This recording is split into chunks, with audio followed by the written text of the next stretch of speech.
രാഹൗ ബാധക ഷഷ്ടരന്ധ്രഘഗതേ കാര്യോ ബലിപ്രീതയെ വേശ്മസ്ഥേ ഖലു ചിത്രകൂടകരണം ഗാനക്രിയാരിഭഗേ ലഗ്നസ്ഥേജ സുധാപയോ വിതരണം നർത്തക്രിയാജാസ്തകേ എന്നാണ്. രാഹു 7ാം ഭാവത്തിലാണ്. നൃത്തക്രിയ തന്നെയാണ് ശാസ്ത്രത്തിൽ കാണുന്നത്. എന്നുവെച്ചാൽ സർപ്പം തുള്ളൽ അല്ലേ വാസുവേ? ശാസ്ത്രവശാൽ ഇനി അതുകൂടിയേ ഉള്ളേ. അപ്പൊ പിന്നെ അനുസരിക്കല്ലേ വഴി, അല്ലേ രാമാ? ഒക്കെ അവിടുത്തെ ഇഷ്ടം. വാസുക്കണിയാരെ, അതിന് കാശൊത്തിരി വേണ്ടേ? ഇപ്പൊ കൂട്ടി വെച്ചിട്ട് എന്തോ ചെയ്യാനാ?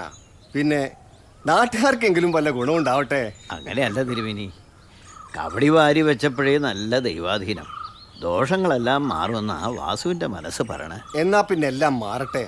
വാസു, ഇനി എന്താ ചെയ്യേണ്ടത്? കാര്യങ്ങളെല്ലാം ഇണക്കി വാസുങ്ങ് വന്നോളാവേ. അങ്ങനെ ആവട്ടെ.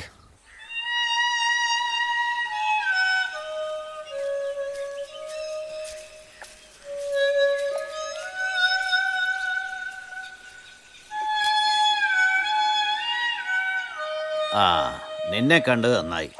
ഗുരുദാസൻ അത്യാവശ്യമായി എന്നെ ഒന്ന് വന്ന് കാണാൻ പറയണം. ഒത്താ ഇന്ന് തന്നെ. ഓ, വല്ലപ്പോഴൊക്കെയാ അതുവഴി ഒന്ന് വരുന്നേ. ഓരോ ദിവസം ഓരോടത്തുനിന്നാ കേട്ട്. കഷ്ടം. ആ, എന്തൊക്കെ പറഞ്ഞാലും അവൻ അനുഗ്രഹമുള്ളവനാ. വിളിച്ചാ വിളിപ്പുറത്താ നാഗങ്ങൾ. ഇതേ സത്യമുള്ള തൊഴിലാ. കൈവിട്ടു പോകുന്നത് എപ്പോഴാണെന്ന് ദൈവത്തിനറിയാം. ഒട്ടും അന്വേഷിക്കോ ഇല്ല. ഇങ്ങനെ കണ്ടെടുത്തൊക്കെ പോവാതിരുന്നല്ലെങ്കിലും മതിയായിരുന്നു. എടേ, നീ ഒന്നും ഓർക്കണം.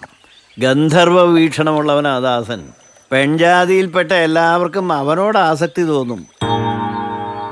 ആ, നിനക്കും അതല്ലായിരുന്നോ? ഒന്ന് കെട്ടിയിരിക്കുമ്പോഴാ നീയും കൂടിയത്. ജാനകി, അവൾ നിന്റെ രക്തം തന്നെ അല്ലയോ? നീയും അത് മറന്നു. ആ, ഇനി അതൊന്നും പറഞ്ഞിട്ട് കാര്യമില്ലല്ലോ. ഇതെല്ലാം മാറാനൊരവസരം ഇപ്പം ദൈവം സഹായിച്ചുണ്ട്. അവനെ കണ്ടാൽ ഒന്ന് വരാൻ പറ. ഓ,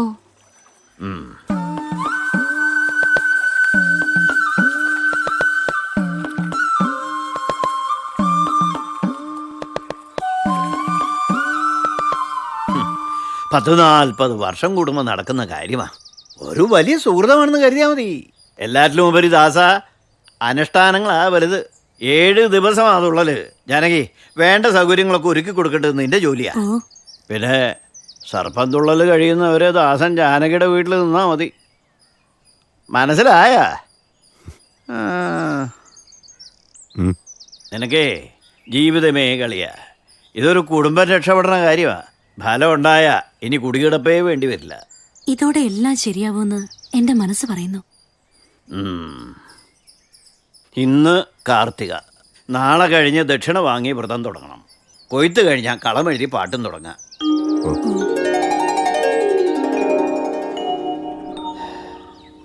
നാഗദൈവങ്ങളെ മനസ്സിൽ ധ്യാനിച്ചിട്ട് അങ്ങോട്ട് കൊടുത്താട്ടെ.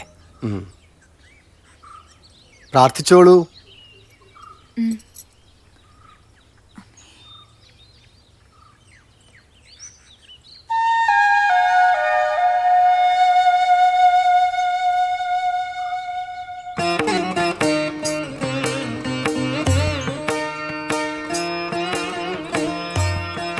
അനുഷ്ഠാനങ്ങൾക്കുള്ളതെല്ലാം ഏർപ്പാട് ചെയ്തിട്ടുണ്ട്. എൻ്റെ ഒരു കണക്കുകൂട്ടൽ വെച്ച് കൊയ്ത്ത് കഴിഞ്ഞ് കളമിടുമ്പോഴേക്കും എല്ലാം ശുഭമാകും. ദാസാ, ഇനി എന്ത് കാര്യമുണ്ടെങ്കിലും ഇവിടെ സമീപിച്ചാൽ മതി. ദീക്ഷയാണ് മുഖ്യം. മനസ്സിലായോ? ഇനി ഇത് കഴിയുന്നവരെ മറ്റു ജോലിയൊന്നും വേണ്ട. അന്നന്നേക്കുള്ളതെല്ലാം ഇവിടുന്ന് നോക്കിക്കോളും. കേട്ടല്ലോ? പറയുന്ന പോലെ. എന്നാ പിന്നെ അങ്ങനെ ആവട്ടെ. ശരി. എന്നാ ഞാനങ്ങോട്ട്. ആ, ഓ,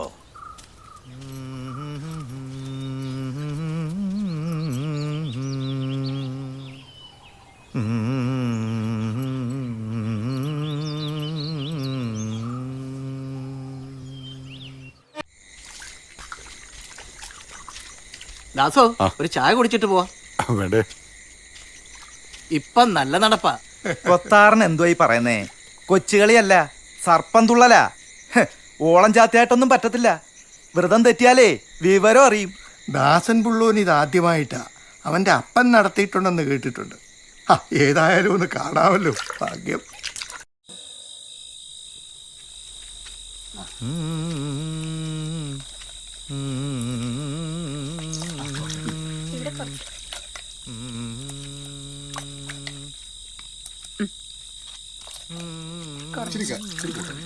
വേണ്ട.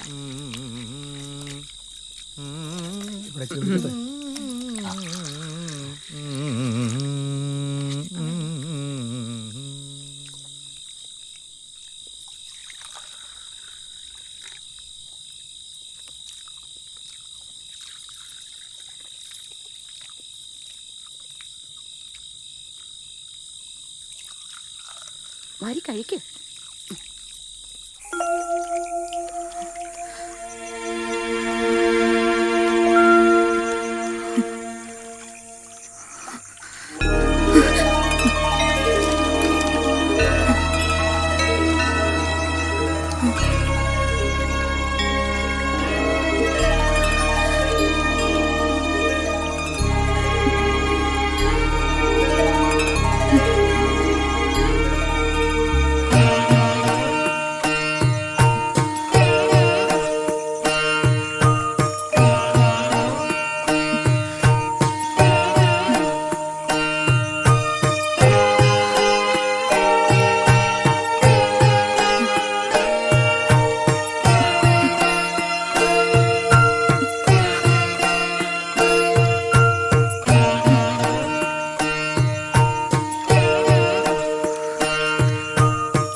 ഇതെവിടെയായിരുന്നു?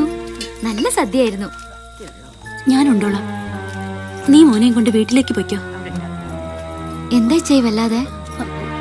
ഒന്നുമില്ലടി, ചടങ്ങിനെയും ബാക്കിയുണ്ട്. ഞാൻ കൊത്താറിനെയും കൂട്ടിക്കൊണ്ട് അങ്ങ് വന്നോളാം. അവര് വന്നോളും, നീ വാ പെണ്ണേ, കൂട്ടിന് ഞങ്ങളുണ്ട്. എന്നാ ഞങ്ങള് എന്നാ ശരി.